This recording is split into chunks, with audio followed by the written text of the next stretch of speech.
Manuel Vimonet, tu es photographe-reporter. Tu as commencé directement par le reportage ou tu as commencé la photographie par une autre voie que le reportage? Et j'ai commencé le reportage, en fait, j'avais une mère journaliste.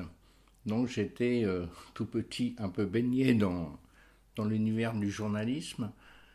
Disons que je faisais en règle générale moi-même mes sujets ou mes photographies. Et effectivement, après, je proposais mes photos aux rédactions et notamment au journal Libération. Pour la petite anecdote, j'ai dû aller une vingtaine de fois à Libération avant qu'ils me prennent des photos et qu'on décide de travailler ensemble. Donc j'étais assez têtu. Je sais qu'il y a d'autres photographes qui étaient très bons, qui n'avaient pas la même patience que moi, mais j'avais vraiment un but, c'était de faire du reportage photographique à cette époque. Début des années 80, avec d'autres photographes, on avait monté une agence qui s'appelait Collectif Presse à Paris. Et pendant quasiment jusqu'à la fin des années 90, j'ai travaillé assez milieu des années 90, j'ai travaillé régulièrement pour Libération. C'était par vague ou pas, ça dépendait des sujets, mais c'est vrai que, comme tu dis, je les ai un peu harcelés au début. Et, et je crois qu'il faut être un peu harceleur, mais en même temps humain, et voilà, leur faire comprendre que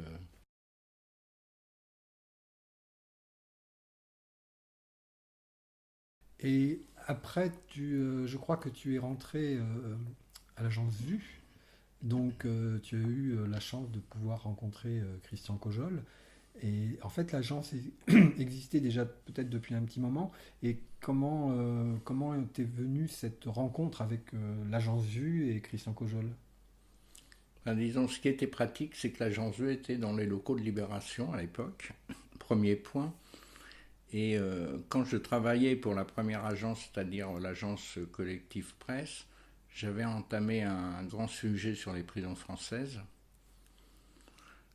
Bon, l'agence Collectif Presse a fermé, du coup je suis redevenu un peu par la force des choses indépendants.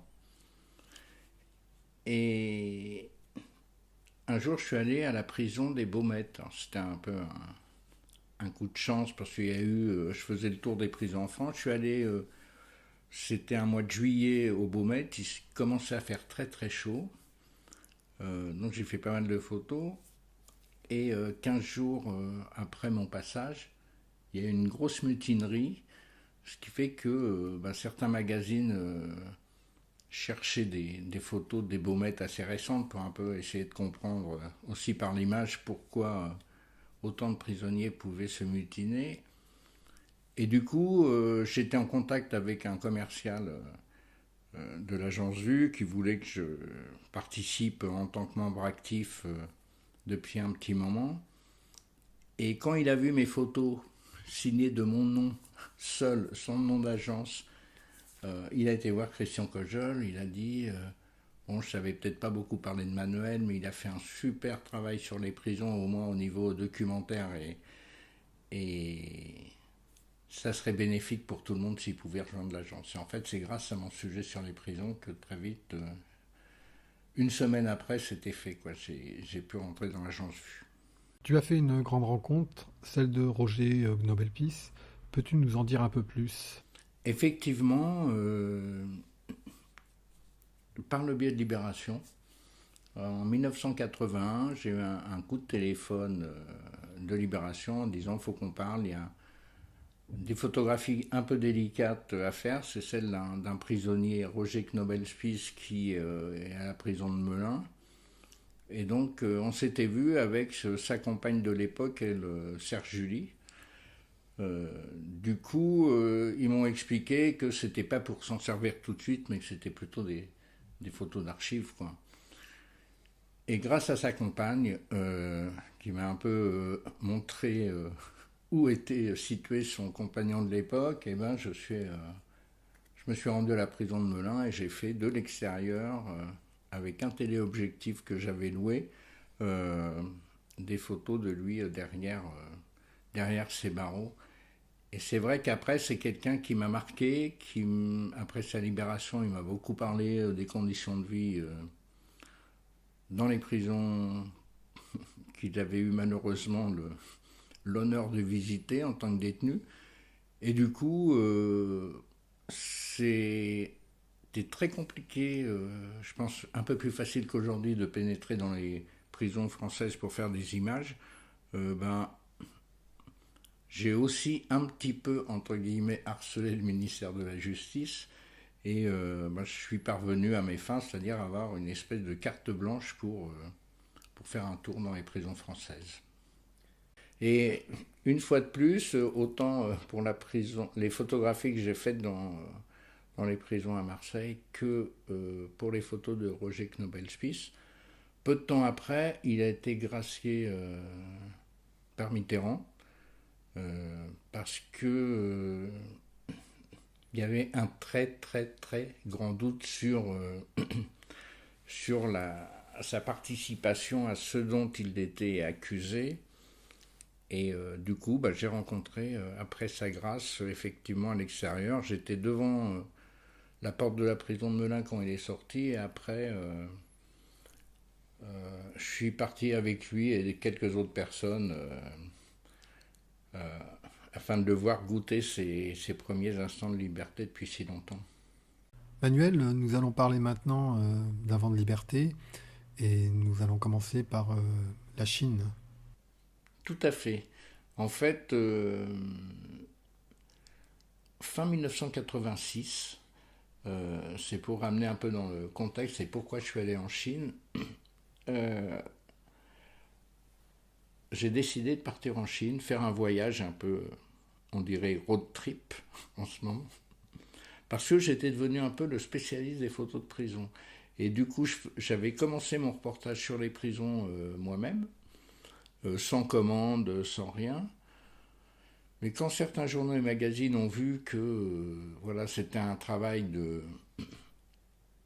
long cours et que j'étais assez à l'aise en fait dans le milieu carcéral, dès que certains journaux ou magazines cherchaient des photos spécifiques d'une prison, ils m'appelaient, ils me disaient on sait que tu es à l'aise dans ce milieu, est-ce que tu voudrais pas.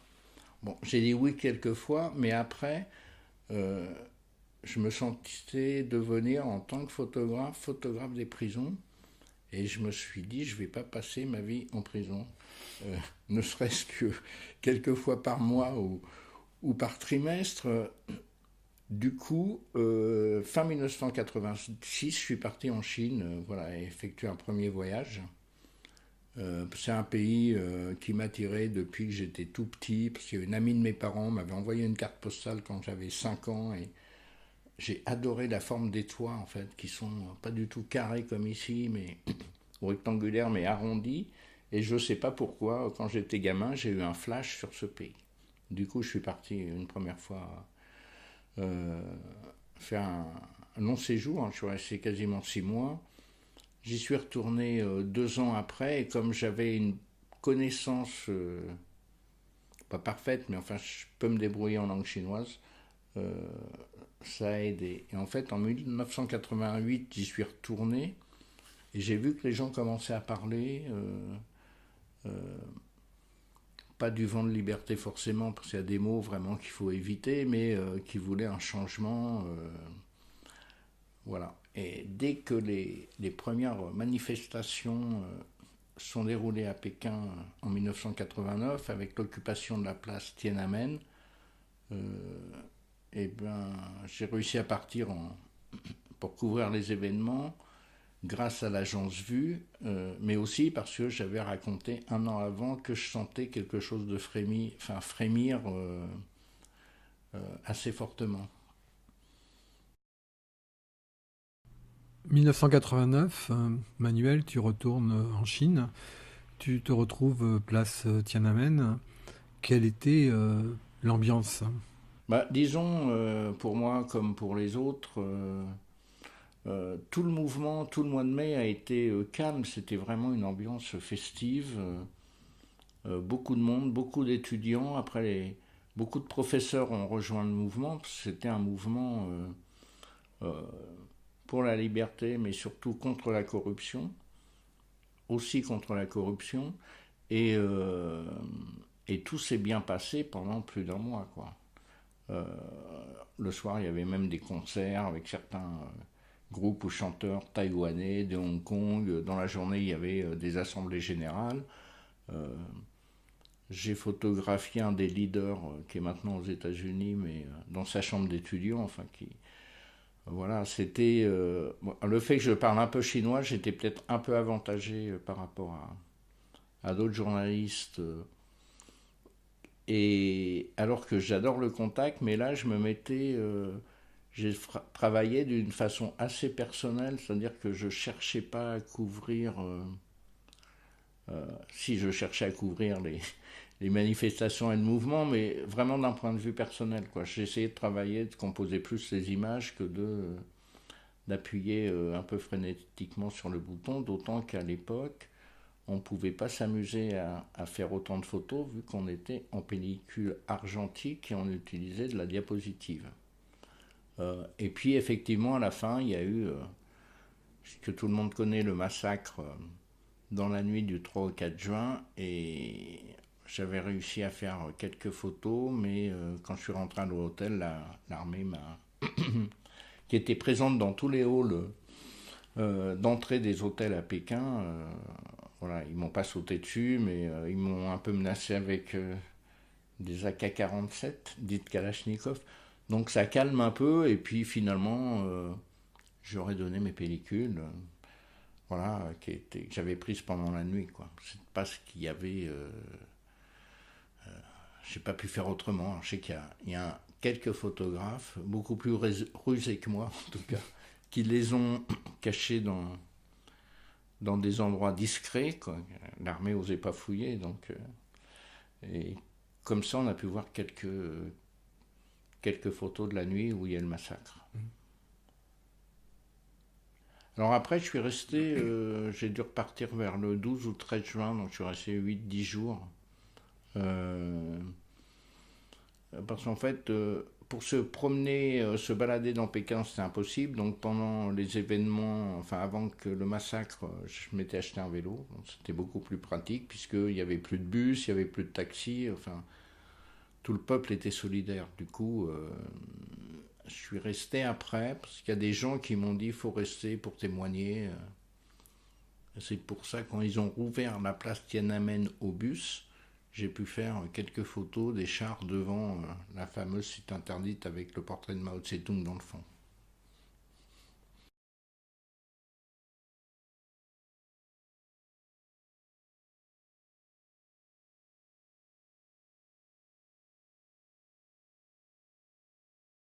Ensuite, tu quittes la Chine pour revenir en Europe. Euh, Est-ce que tu te rends de suite à Berlin-Est? Non, après je suis rentré prendre un peu de repos. euh, et en fait, Berlin, c'est quand même quelques mois après, puisque j'ai dû arriver à Berlin-Est fin octobre ou tout début novembre de la même année, 1989. Et en fait, je faisais un sujet pour Actuel, le magazine, euh, sur un quartier un peu underground où il y avait des artistes qui squattaient des lieux et qui n'étaient pas des gens très bien vus par les autorités. Et une semaine après mon arrivée, la chute du mur, mais c'était pas du tout programmé dans mes intentions et j'y étais pas pour ça en fait, mais tout le monde a été surpris, moi le premier, et voilà, petit coup de chance encore. Après, ce qui était étonnant, c'est que ça a été annoncé un soir après une visite de Gorbatchev, je crois, en Allemagne de l'Est et à Berlin-Est, en disant qu'avec les autorités d'Allemagne de l'Est, ils avaient décidé l'ouverture du mur. Et à la fin de cette conférence de presse, il y a un journaliste qui lui a dit mais quand? Et en fait, ils n'avaient pas parlé de la date. Et donc, je crois que c'était le secrétaire du parti ou quelqu'un d'important du parti d'Allemagne de l'Est a un peu hésité. Ben, il a dit ben maintenant. Quand j'ai su ça, j'étais avec deux autres photographes français, mais côté Bernays, je crois que c'était à peu près tout. On s'est dit on va vers le mur, quoi, vers un des principaux points de passage. Et là, on n'a vu personne. Et on a commencé à se dire, mais on a mal compris, que s'est-il passé? En fait, pas du tout. C'est-à-dire que les habitants de Berlin-Est avaient peur au début que ça soit un piège et qu'ils se rendent tous au pied du mur et qu'ils se fassent réprimer. Du coup, ils ont attendu la confirmation par les médias de Berlin-Ouest de l'ouverture du mur pour qu'ils s'y rendent massivement. Et c'est vrai que c'était une nuit de fête. Et ce qui est un fait qui m'a marqué, c'est qu'en fait, dans le quartier où j'étais venu à la base pour faire mon reportage sur les artistes squatteurs, j'en avais rencontré un qui attendait son visa pour la France parce qu'il voulait venir au festival de BD d'Angoulême. Et le matin, j'étais passé chez lui, le matin de l'ouverture du mur, et j'ai trouvé complètement déprimé. Je lui ai dit, mais qu'est-ce qui se passe? Il me dit, les autorités d'Allemagne de l'Est ont refusé mon visa. Et le soir, et il habitait à 25 mètres du mur, j'ai fait une photo de lui d'ailleurs dans le squat qu'il occupait, et le soir, je l'ai retrouvé complètement hilar au pied du mur, et il a passé la nuit à faire l'aller-retour, en disant, moi je ne veux pas habiter à l'Ouest, je veux avoir le droit de circuler librement. Et il a terminé par cette belle phrase, je trouve, il m'a dit, tu vois Manuel, la bureaucratie est une fois de plus en retard sur l'histoire. Voilà, et puis après, je suis allé aussi un peu côté ouest, mais c'est vrai que côté est, c'était très impressionnant de voir les gens très disciplinés quand même, quand ils ont... Parce que la nuit, ça a été un peu une nuit de folie. Un autre élément qui m'a vraiment marqué, c'est que les policiers qui gardaient le mur, ça s'est déclenché tellement vite, n'avaient pas été au courant, tenus au courant par leurs supérieurs, que le mur allait s'ouvrir. Du coup, quand ils ont vu plein de gens arriver et commencer à donner des coups de pioche qu'ils avaient récupérés chez eux ou sur des chantiers, ils se sont dit, il se passe quelque chose, mais comme ils n'avaient pas l'ordre des supérieurs, certains étaient un peu stressés, parce qu'ils se sont dit, si on n'intervient pas, on risque de se faire engueuler, mais par contre, si on intervient avec ces... Donc il y a un espèce de moment de flottement assez intéressant, quoi. Alors les gens détruisaient le mur, ou des grues éventuellement ont commencé à intervenir, ou alors les gens utilisaient, on va dire, les passages habituels. Il y a eu un peu les deux, hein, parce que le mur était quand même assez épais et pouvait être dangereux par endroits, parce qu'il y avait quand même des pièges entre les deux côtés. Donc il y a des gens qui ont cassé le mur, je pense que c'était plus symboliquement, mais ils sont passés tous par les points de passage. Mais ce qui était vraiment impressionnant la nuit de l'ouverture, c'est qu'un des principaux points de passage, les gens ont passé la nuit à faire l'aller-retour en picolant pas mal, parce qu'il fallait qu'ils fassent ça, ça faisait quand même quelques dizaines d'années qu'ils attendaient ce moment historique. Le lendemain, c'est redevenu très discipliné. C'est ça qui est drôle, il y a vraiment deux mouvements, quoi, parce qu'après, les autorités avaient un peu repris le contrôle de la situation, parce que la première nuit, on se disait tout peut arriver. Mais bon, c'est devenu très simple, hein. Ils remplissaient un petit formulaire, tout le monde passait, j'ai vu personne. De toute façon, c'était impossible d'empêcher les gens d'y aller, parce que je crois que ça aurait provoqué des émeutes, du coup. Voilà, et ça c'est... et très vite aussi, on a vu des soldats d'Allemagne de l'Est démonter les barbelés avec le sourire, cigarette au bec, enfin bon, c'était... Qui participaient à l'ouverture. Voilà. Après la chute du mur de Berlin, tu te rends en Roumanie.